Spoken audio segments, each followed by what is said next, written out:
Right? The power of self-mastery. Has anybody in here ever heard of the term locus of control?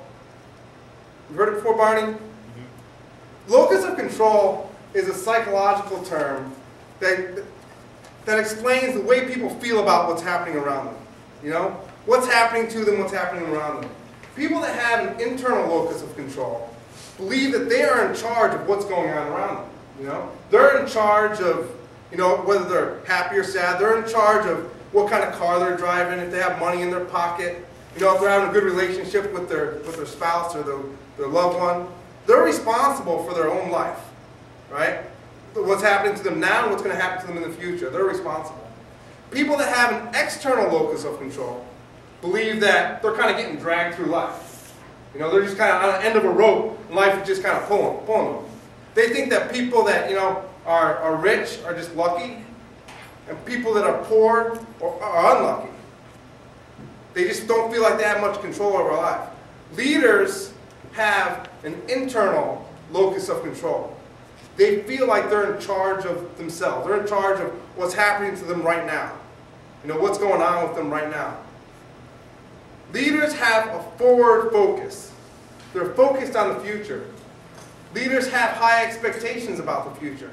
They really have very high expectations about the future. Here's a great example of expectations. Okay? Let's suppose that one day you wake up and everything just starts going wrong. Okay? You wake up and you know, you wake up late because your alarm clock didn't go off. You go downstairs, you're drinking coffee, you spill coffee on your shirt, you gotta go change your shirt. You get in your car and you turn the key and the battery's dead. Like, what's going on? Then, you know, you jump start your car, you drive down the road, 10 miles down the road to get a flat tire. What's happening? You know, how can all this stuff go wrong in one day? And then, you know, you fix that. This is life. Stuff happens to us, right? So we fix that, we're going to our first office. We got three appointments that day. We go into our first broker's office, and as soon as we walk in, the guy goes, I can't believe, your bank sucks. I can't believe this. Did you look at this appraisal? Your bank is not accepting my appraisal. Look at these comps. These comps are perfect. What's wrong with these comps? I mean, come on, serious. And you know what? They're not accepting my income either. I just got a call from the underwriter. They're saying my income's inflated. What's going on with that? Yeah, my guy's a shoe shiner, but he's one of the best shoe shiners in New York City. 15 grand a month, that ain't a big deal. You know, he could probably go full doc. I can't believe, why don't you just get out of here? I don't want to deal with you. And you know what you're thinking to yourself, I don't want to deal with you either. So you walk out, but you know, things are just going wrong that day. So you're like, okay, my next appointment is going to be my best office. The place that sends me the most amount of business. So I'm going to go in there, and they're, you know, that's a good place to go. Because everybody in there likes me, right? They're all sending me business. This is great. Okay, so then you're trying to think about the future. You know, you go to your office and you walk in. As soon as you walk in, you know, the manager says, hey, good to see you. Can you mind coming over here? Come in my office. Sit down. You know, we've been talking and we decided that we want to just cancel the relationship. We just want to cancel the relationship. But, you know, we're going to do more correspondent lending and we're going to go ahead and use some other guys. We just want to cancel. And you hit, why? He said, we don't have time to talk why. We just don't have time now. If you don't mind, please go. And you walk out, and now you're like, what's going on? You know, I mean, how can a day be so bad? And you start thinking about it. Now you got this other appointment, which is a presentation to give. But you're thinking about all these problems. And all of a sudden, your BlackBerry buzzes, you look at your BlackBerry, and on your BlackBerry you get a note. Okay, rates are going up 50 bips. And we're going to suspend our state of the income problem. What's happening? This is a, you know, then your friend calls. Your friend calls and you take out your cell phone. Goes, hey man, what's going on? You wouldn't believe it, I'm having the worst day. You know, flat tire, battery was dead, brokers are yelling at me. Friend goes, that don't matter. Guess what? I said, what? Remember those tickets we bought the other day? What tickets? You bought 5, I bought 5, we were pulling them together. You mean the Mega Millions? Yeah. We won. No, you're kidding me. We won. We hit the Mega Millions. $200 million. 200 million. 100 for you, 100 for me. No, you're kidding me. No, seriously, we won. You hang up the phone. All of a sudden, all of your problems that you had, they're wiped away. You're thinking about the future. You're thinking about, the possibilities. You're thinking about the fame. You're thinking about the fortune. You're thinking about the fancy houses. You're thinking about the cars. I'm thinking about the Lamborghinis. Start thinking about the future. Anyways, you're like, okay, I got this presentation I got to give. I'm a man of my word. Let me just go give this presentation. I already booked it, right? Let me go give this presentation. And I'll quit tomorrow. I'll quit tomorrow. So you go to your presentation, and you walk in, and you're glowing. Why are you glowing? Because you're thinking about the future. You're thinking about the possibilities. You're thinking about what's just around the corner. And everybody can feel that energy from you. Everybody can feel that energy. And then all of a sudden you're giving your presentation. Everybody's asking all these questions. The next thing you know, at the end of the presentation, every single loan officer that was there, 20 loan officers there, everybody wants to submit a loan, right? Everybody's submitting all these loans, but you don't even really care. I mean, you're happy, you're just excited, but you don't care. Why? $100 million. That's what you're thinking about. You leave that place, you get in your car, you mash the gas, you're flying over to your friend's house because you just want to go ahead and see this thing. You don't care about a ticket. You got enough money. You can cover it, right? You get over there, you knock on the door, you bang on the door, you bust open the door, you say, where is it? Where is it? Where is it? And your friend goes, April Fool's Day. April Fool's Day?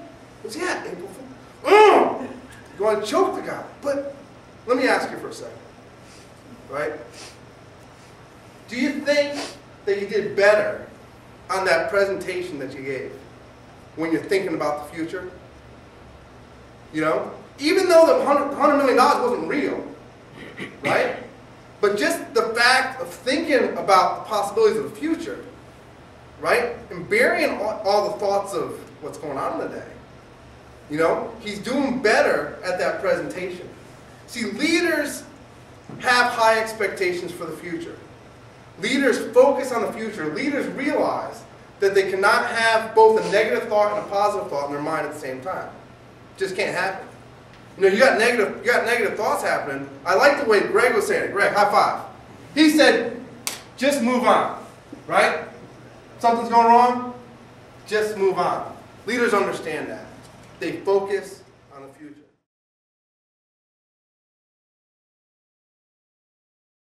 This is an important one. Need everybody to write this down. Leaders have a power of persuasive communication. I'm writing it down. I'll give you the notes later, okay? I know. She got them. How about? Leaders have a power of persuasive communication. Communication is a key element to being successful in business. Really, when you think about it, communication is a key element to being successful in life, right? I mean, it really is. Persuasive communication is a key element to being successful in sales. Now, one thing I just want to clarify, because a lot of people, when you talk to them about persuasion, they get persuasion and manipulation mixed up. Okay? Persuasion is getting people to do something that you want them to do, but it's for their benefit. Okay? Getting people to do something that you want them to do for their benefit. Manipulation is getting people to do something you want them to do for your benefit. What I'm talking about here is persuasive communication. I'm going to give you a couple points on how to develop persuasive communication. Number one is building rapport. Okay? People are going to listen to people they like. Okay? If you don't have any rapport with somebody, you can't have persuasive communication with that person. So the first step is going ahead and building that rapport. And then, like Barney was talking about last week, right, was building that trust. You got to build that trust with people. If you don't build trust with people, they're not going to listen to you. First they got to like you, and then they got to trust you. If you don't have either one of those, you won't have persuasive communication. The next thing is people have to understand and really believe that what you're telling them is for their benefit. They got to think that you're out there for them and not for you. Okay? So you really got to go ahead and show that you're out there for them and not for you. The next point, in order to have persuasive communication, one way to increase it is enthusiasm. Do you remember the example of the guy who thought he won the lottery? He didn't win it. But just the fact of him being there and being more enthusiastic, you know, that gives him an ability to have more persuasive ability with the people he's communicating with.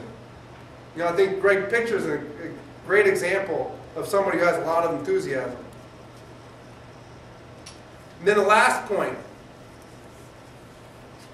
for persuasive communication, and Cam mentioned this before, and it's amazing, because when you look at sales, and if you ever study sales, which I'm sure most of us in this room have done, when you study sales, one of the top reasons why salespeople fail on making a sale, what do you think it is? They don't ask for the sale. Something so simple. Whether they're selling cars, houses, you know, financing, is simply not asking for the sale. You know, when brokers call me up, and they go ahead and give me a scenario, I'm always saying, hey, when are you going to log that in? You going to log it in? You know, if I know I have that persuasive communication with them already, if I know that they like me and they know they trust me, then it doesn't hurt for me to say, hey, you gonna log that in? You know what they say a lot of times? Yeah, I'll log it in tomorrow. You guys get that? Right? I'll log it in tomorrow. That's cool. You know what? Why don't you log it in today? Just kind of get a head start on the underwriting. You know? Because then we're not like cramming at the last minute trying to get this thing closed. Just go ahead and put it in today. And then a lot of times they say, okay, just because you asked. You know, I got a friend, Ron. I taught Ron how to fly airplanes. And one day we're flying around, and he said, hey man, you want to go to Florida? So I jumped in the plane, we're flying down to Florida. Get down to Florida, go to Miami. And this was a great example. This is before I was working for Citi. I was still a flight instructor at the time, actually. And we're staying at this hotel that's on the beach.